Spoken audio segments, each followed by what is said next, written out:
నా YouTube channel చూస్తున్న మీ అందరికీ స్వాగతం సుస్వాగతం. ఈరోజు ఈ వీడియోలో శ్రీ గురు దత్తాత్రేయుల వారి దివ్య మంత్రాన్ని పఠిద్దాం. ఈ మంత్రాన్ని పఠిస్తే కోర్టు కేసుల్లో విజయము మరియు ఆర్థిక ఇబ్బందులు, సర్వ కష్టాలు, దుఃఖాలను హరించి వేస్తాడు దత్తాత్రేయుడు. మంత్రాన్ని దత్తాత్రేయుల వారి ఆలయంలో కూర్చొని దత్తాత్రేయుల వారి నామస్మరణ చేస్తూ ఈ మంత్రాన్ని 1008 సార్లు 5 గురువారాలు దత్తాత్రేయుల వారి ఆలయంలో పఠిస్తే గురుగ్రహ దోషాలు, శత్రుబాధలు, రుణబాధలు మరియు ఆర్థిక ఇబ్బందులన్నీ తొలగిపోయి జీవితమంతా సుఖ సంతోషాలతో ఉండేలా దీవిస్తాడు దత్తాత్రేయుడు. కనుక ఈ మంత్రాన్ని పఠించి దత్తానుగ్రహానికి పాత్రులవ్వండి. మంత్రం: ఓం దత్తాయ నిర్వికారాయ నానారూపధరాయ భవహరాయ దిగంబరాయ నమః. ఓం దత్తాయ నిర్వికారాయ నానారూపధరాయ భవహరాయ దిగంబరాయ నమః. ఓం దత్తాయ నిర్వికారాయ నానారూపధరాయ భవహరాయ దిగంబరాయ నమః. ఓం దత్తాయ నిర్వికారాయ నానారూపధరాయ భవహరాయ దిగంబరాయ నమః. ఓం దత్తాయ నిర్వికారాయ నానారూపధరాయ భవహరాయ దిగంబరాయ నమః. ఓం దత్తాయ నిర్వికారాయ నానారూపధరాయ భవహరాయ దిగంబరాయ నమః. ఓం దత్తాయ నిర్వికారాయ నానారూపధరాయ భవహరాయ దిగంబరాయ నమః. ఓం దత్తాయ నిర్వికారాయ నానారూపధరాయ భవహరాయ దిగంబరాయ నమః. ఓం దత్తాయ నిర్వికారాయ నానారూపధరాయ భవహరాయ దిగంబరాయ నమః.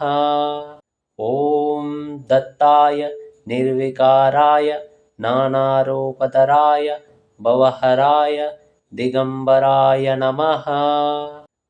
ఓం దత్తాయ నిర్వికారాయ నానారూపధరాయ భవహరాయ దిగంబరాయ నమః. ఓం దత్తాయ నిర్వికారాయ నానారూపధరాయ భవహరాయ దిగంబరాయ నమః. ఓం దత్తాయ నిర్వికారాయ నానారూపధరాయ భవహరాయ దిగంబరాయ నమః. ఓం దత్తాయ నిర్వికారాయ నానారూపధరాయ భవహరాయ దిగంబరాయ నమః. ఓం దత్తాయ నిర్వికారాయ నానారూపధరాయ భవహరాయ దిగంబరాయ నమః. ఓం దత్తాయ నిర్వికారాయ నానారూపధరాయ భవహరాయ దిగంబరాయ నమః. ఓం దత్తాయ నిర్వికారాయ నానారూపధరాయ భవహరాయ దిగంబరాయ నమః. ఓం దత్తాయ నిర్వికారాయ నానారూపధరాయ భవహరాయ దిగంబరాయ నమః. ఓం దత్తాయ నిర్వికారాయ నానారూపధరాయ భవహరాయ దిగంబరాయ నమః. ఓం దత్తాయ నిర్వికారాయ నానారూపధరాయ భవహరాయ దిగంబరాయ నమః. ఓం దత్తాయ నిర్వికారాయ నానారూపధరాయ భవహరాయ దిగంబరాయ నమః. ఓం దత్తాయ నిర్వికారాయ నానారూపధరాయ భవహరాయ దిగంబరాయ నమః. ఓం దత్తాయ నిర్వికారాయ నానారూపధరాయ భవహరాయ దిగంబరాయ నమః. ఓం दत्ताय निर्विकाराय नानारूपतराय भवहराय दिगम्बराय नमः। ॐ दत्ताय निर्विकाराय नानारूपतराय भवहराय दिगम्बराय नमः।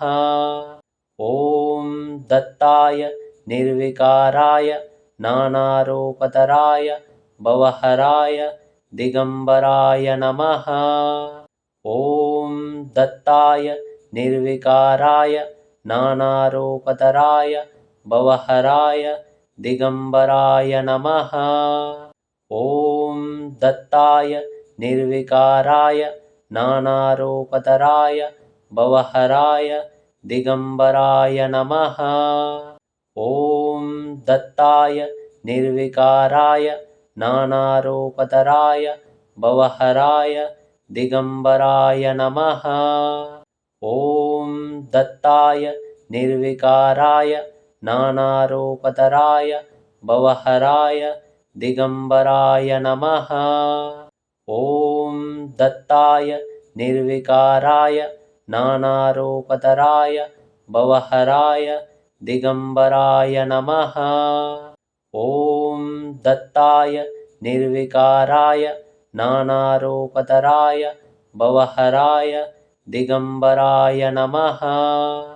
ॐ दत्ताय निर्विकाराय नानारूपतराय भवहराय दिगम्बराय नमः।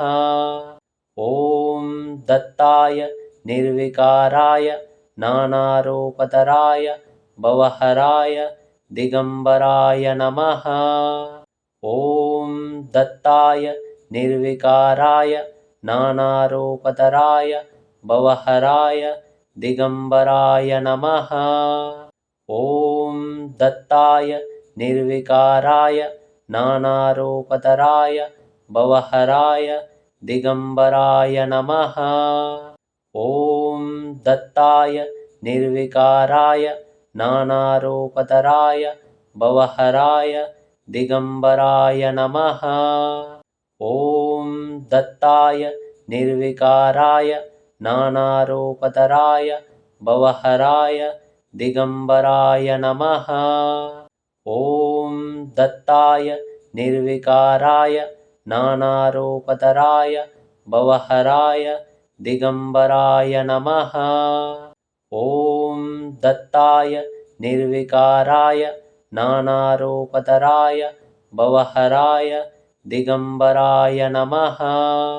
ॐ दत्ताय निर्विकाराय नानारूपतराय भवहराय दिगम्बराय नमः।